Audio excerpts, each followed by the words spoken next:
नमस्कार, आप देख रहे हैं खबरी चौक।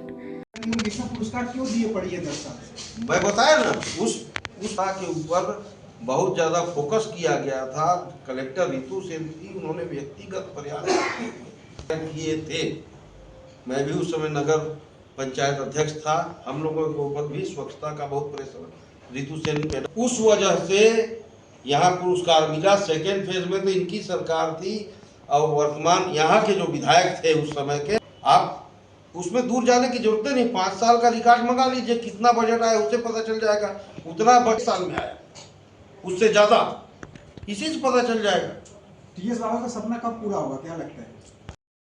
मध्यम वर्गीय परिवार को राहत देने एवं 2047 तक विकसित भारत के संकल्प को पूरा करने वाला बजट। किसान महिला पर केंद्रित करते हुए विभिन्न क्षेत्रों के विकास के उपाय प्रस्तावित किए गए हैं।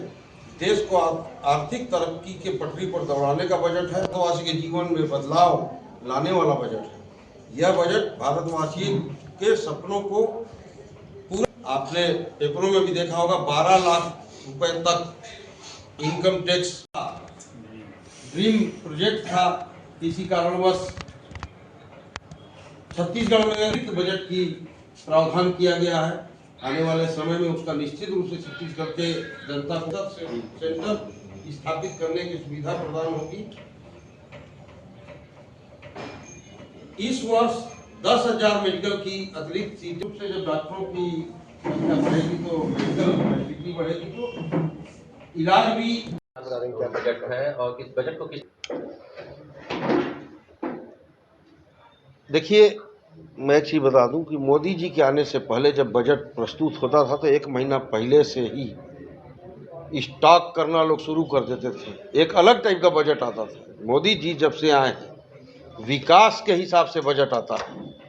आज देखिए, हर क्षेत्र का मध्यम वर्गीय सबसे ज़्यादा परेशान था इनकम टैक्स को लेकर। आज 12 लाख रुपए तक की छूट मिलने से करोड़ों मध्यम वर्गीय परिवार को राहत मिलने वाला है। उनके काफ़ी ज़रूरतें इससे पूरी होंगी। गरीब, युवा, किसान, महिला, ज्ञान जो एक शॉर्ट नेम में बनाए हैं, को ध्यान में रखते हुए बजट लाया गया है।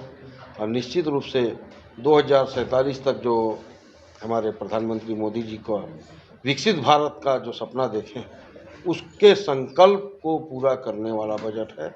तो निश्चित रूप से भारतवासियों के चेहरे पर मुस्कान आएगी, उनके सपने पूरे होंगे और खुशहाली आएगी। लेकिन निश्चित रूप से जनता का मूड जो दिख रहा है, बदलाव का दिख रहा है। और जनता ने विधानसभा में भी, लोकसभा में भी हम लोगों को अच्छा आशीर्वाद दिया। हमको पूरी उम्मीद है कि अंबिकापुर शहर की जनता भारतीय जनता पार्टी के प्रत्याशी श्रीमती मंजूषा भगत दीदी जी को महापौर के रूप में, और सभी हमारे पार्षद पद के जो प्रत्याशी हैं उनको अपना आशीर्वाद देगी और निश्चित रूप से भारतीय जनता पार्टी की निगम में सरकार बनेगी। 10 वर्ष तक भारतीय जनता पार्टी की यहाँ निगम में सरकार थी। महापौर के रूप में आदरणीय प्रबोध मिंज जी महापौर थे, जो वर्तमान में लुंड्रा के विधायक हैं। उस समय वास्तव में अंबिकापुर का विकास हुआ था तो प्रबोध मिंज जी के नेतृत्व की सरकार में हुआ था। उसके बाद अजय तिर्की जी बने। फिर भी फर्स्ट फेज में डॉक्टर रमन सिंह की सरकार थी तो फंड की कमी नहीं रही, जिसकी वजह से स्वच्छता का और बाकी कार्य हुआ है। वो भी रितु सेन कलेक्टर ने उसमें व्यक्तिगत रुचि लेकर काम करवाया था। लेकिन उस समय के फर्स्ट फेज के जब इनका था तो बोलते थे कि हमारी सरकार नहीं है इसलिए हम काम नहीं कर पा रहे हैं। दुर्भाग्यवश इनके दूसरे कार्यकाल में कांग्रेस की सरकार थी और आपने देखा होगा बिल्कुल बजट ये नहीं ला पाए। यहाँ के विधायक जो वरिष्ठ मंत्री, उप मुख्यमंत्री भी थे, और माननीय मुख्यमंत्री जी के बीच के टकराव की वजह से यहाँ बजट नहीं आया। और अंबिकापुर शहर जो निगम बनने से पहले जिस टाइप के गड्ढे और नाली थी, उस स्थिति में पहुँच गया है।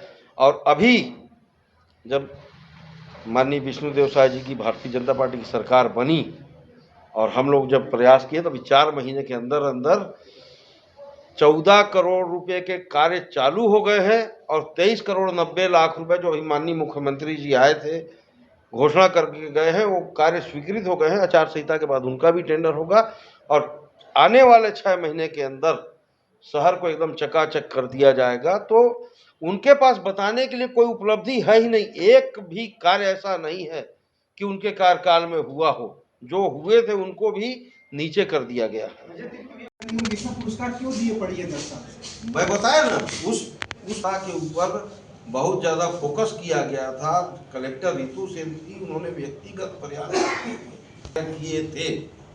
मैं भी उस समय नगर पंचायत अध्यक्ष था। हम लोगों के ऊपर भी स्वच्छता का बहुत प्रेशर रितु सेन, उस वजह से यहाँ पुरस्कार मिला। सेकेंड फेज में तो इनकी सरकार थी और वर्तमान यहाँ के जो विधायक थे उस समय के, आप उसमें दूर जाने की जरूरत नहीं। 5 साल का रिकॉर्ड मंगा लीजिए, कितना बजट आया उससे पता चल जाएगा। उतना बजट साल में आया, उससे ज्यादा, इसी से पता चल जाएगा। टीएस बाबा का सपना कब पूरा होगा, क्या लगता है?